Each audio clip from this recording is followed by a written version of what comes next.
شهر رمضان الذي أنزل فيه القرآن هدى للناس وبينات من الهدى والفرقان. الحمد لله رب العالمين والصلاة والسلام على رسوله الكريم وعلى آله وصحبه أجمعين ومن تبعهم بإحسان إلى يوم الدين أما بعد. رب اشرح لي صدري ويسر لي أمري واحلل عقدة من لساني يفقهوا قولي.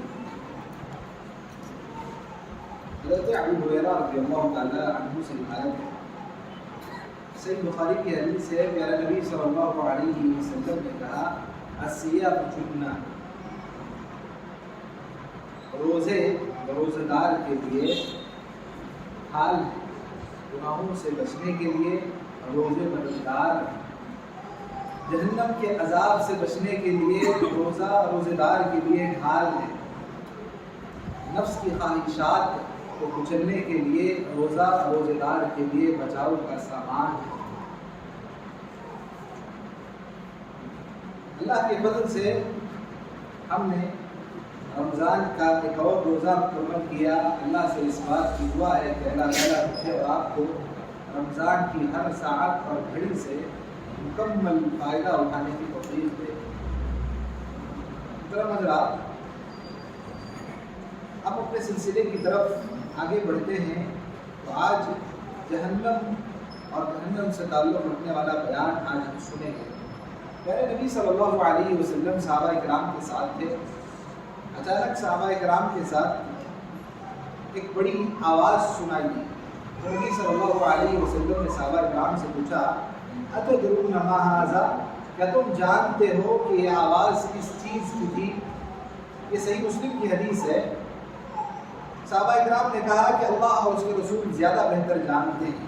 تو پیارے نبی صلی اللہ علیہ وسلم نے یہ بتایا کہ یہ اس پتھر کی آواز ہے جو آج سے 70 سال پہلے جہنم میں ڈالا گیا تھا، جو آج مسلسل 70 سال کے گرنے کے بعد اپنی تہ کو آج پہنچا ہے۔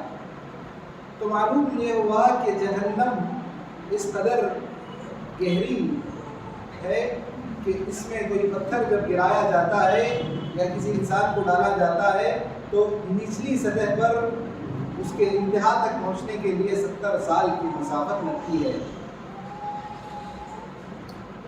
جہنم کی طرف جب کافروں کو، گنہگاروں کو، اللہ کے نافرمانوں کو آنکا جاتا ہے، لے جایا جاتا ہے، تو جہنمیوں کو دیکھ کر، سرکش لوگوں کو دیکھ کر یہ کہتی ہے اذا رأتهم من مكان بعيد سمعوا لها تغيظا وزفيرا، جہنم ہمارے غصے کے چیخنے اور چلانے لگتی ہے، اور اس کی یہ چیخنے اور چلانے کی آواز جہنمی سنیں گے۔ جہنم کافروں سے انتقام لینے کے لیے سخت منتظر ہے، جہنم انتظار کر رہی ہے کہ کافر، نافرمان، عاصی جہنم کی طرف لائے جائیں، جہنم میں ڈالے جائیں تاکہ ان کے گناہوں کا بدلہ ان سے لیا جائے۔ ان جہنم کانت مرصادا للطاغین مآبا لابثین فیہا احقابا، جہنمیوں کو جب جہنم کی آگ میں جلایا جائے گا تو جلائے جانے کی وجہ سے جو ان کی جلد، جو ان کی کھال جل جاتی ہے، تو اس کھال کے جل جانے کے بعد دوبارہ سے ان کی کھال کو تبدیل کیا جاتا ہے، ان کی جلد کو دوبارہ سے پیدا کیا جاتا ہے۔ کلما نضجت جلودہم بدلناہم جلودا غیرہا لیذوقوا العذاب، کہ جب بھی جہنمیوں کی جلد جل جاتی ہے ہمارے عذاب اور آگ کے، تو ان کی جلدوں کو ہم دوبارہ سے بدل دیتے ہیں۔ جہنم میں جہنمیوں کے چہرے انتہائی سیاہ اور کالے ہوں گے، جہنمی کو ایک پل، ایک لمحے، ایک سیکنڈ کے لیے بھی عذاب سے قرار نہیں دیا جائے گا۔ جہنم کی دہکتی اور بھڑکتی آگ کے حوالے جب جہنمی کو کیا جائے گا تو اس آگ کی شدت اس قدر ہوگی کہ چند ہی لمحات میں جہنمی کے جسم سے اس کے ہڈیاں الگ کر دے گی۔ جہنمی جہنم میں موت مانگیں گے لیکن ان کو موت نہیں آئے گی۔ اللہ تعالیٰ کہے گا لا تدعوا اليوم ثبورا واحدا، تم ایک مرتبہ موت نہ مانگو، تم 100 مرتبہ موت مانگو لیکن اس کے باوجود بھی ان کو موت نہیں آئے گی۔ وقودها الناس والحجارہ، انسان اور پتھر جہنم کے ایندھن ہوں گے۔ جہنم کا وہ فیول جس سے جہنم کی آگ بھڑکائی جائے گی وہ انسان اور پتھر ہوں گے۔ پیارے نبی صلی اللہ علیہ وسلم نے بتایا کہ جب تم گرمی کی شدت محسوس کرو تو ظہر کی نماز کو تھوڑا شدت گزرنے کے بعد پڑھنا۔ اذا اشتد الحر، جب گرمی سخت محسوس کرو تو گرمی ختم ہونے تک فابردوا بالصلاۃ، تو نماز کو ٹھنڈے وقت میں پڑھو، یعنی نماز کے وقت میں تاخیر کی جا سکتی ہے ظہر کی گرمی کی حالت میں۔ فإن شدت الحر، کیونکہ یہ جو گرمی ہے، یہ گرمی، یہ جو گرم موسم آتا ہے، اس موسم سے ہم گزر رہے ہیں، یہ بالکل وہی موسم ہے۔ فإن شدت الحر من فیح جہنم، یہ جہنم کی بھاپ کی وجہ سے ہے۔ پیارے نبی صلی اللہ علیہ وسلم، جہنم اللہ تعالیٰ سے اس بات کی شکایت کرتی ہے کہ میرا ایک حصہ اپنے دوسرے حصے کو ختم کر رہا ہے، جلا کر راکھ کر رہا ہے، تو مجھے سانس لینے کی اجازت دی جائے۔ تو اللہ تعالیٰ نے جہنم کو سانس لینے کی اجازت دی 2 مرتبہ، ایک سردی کے دنوں میں، ایک گرمی کے دنوں میں۔